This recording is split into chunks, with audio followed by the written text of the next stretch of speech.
hymns notably invite tradition, right? But that doesn't mean that they invite predictability, okay? So you don't have to think about playing the hymns in a traditional manner. So whenever I'm playing hymns, I'm always thinking about what kind of harmony I can change, how I may be able to use suspensions or leading tones, all of those tools that are at our disposal to be able to bring life or new sounds to the hymn. Now, of course, if you are playing for a choir who are singing parts, if you're playing with other instruments, sometimes even a congregation, you're going to have to temper that a little bit and play something a little bit more traditional.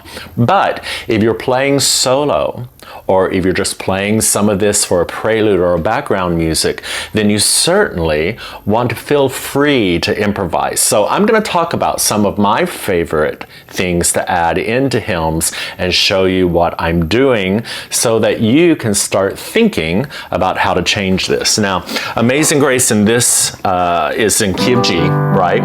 So I use a lot of related chord structures. So I might also easily oftentimes go to the minor third, right? The relative third there, which would be E minor in this case. I use a lot of suspensions, so I try to put in a lot of seconds.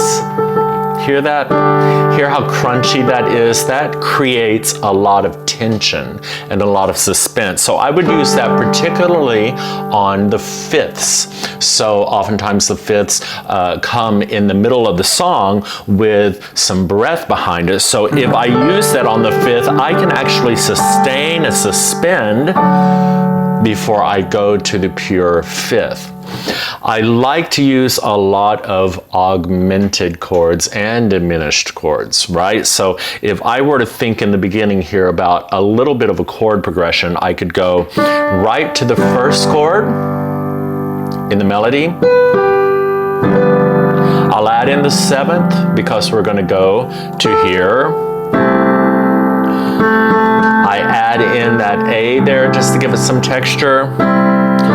Now here's where I'm going to go to the third, minor third. But then I'm going to lead us with an augmented chord, which is just basically the G chord augmented, but I'm using the E flat in the bass clef to create some tension, and then resolving with an inversion.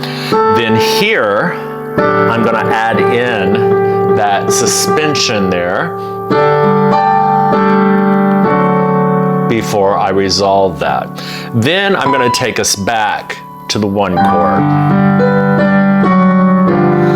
Notice how whenever I'm changing the harmonies, I'm tending to either in the bass clef or in the middle of these phrases, I'm using some sort of leading tone. If I'm going into the seventh, the seventh chord to lead us there, I'm actually usually giving us the major seventh, leading us down to the minor seventh first, right?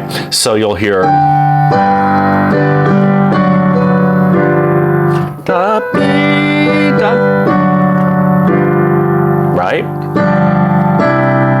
There's another suspension. There's another suspension. Here's the minor again, the augmented.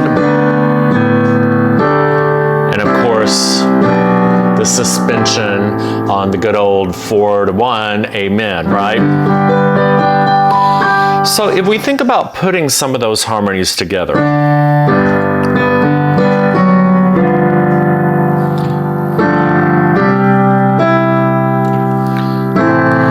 I just go to an A minor chord. I might add in that G to let us know where we're going through.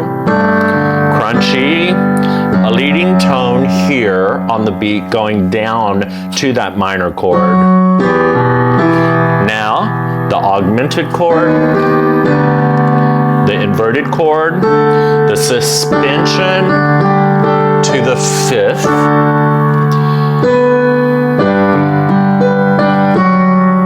There was that pattern again.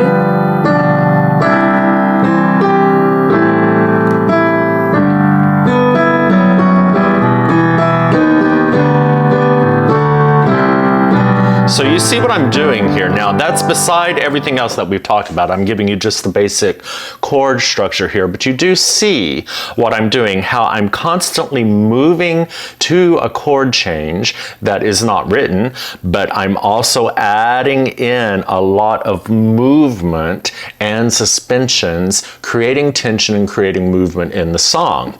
So you could do this very easily. It doesn't need to be a big concerto feel. Still quite pretty.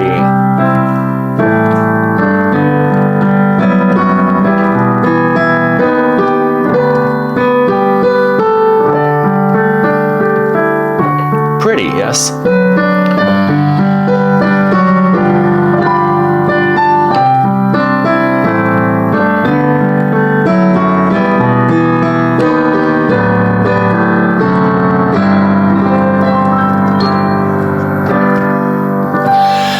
So on this particular hymn, those are a few of the chord structures that I like. Of course, you can experiment around. There are many, many other colors you could use. You could start off playing the hymn a little bit more straight in terms of the chords.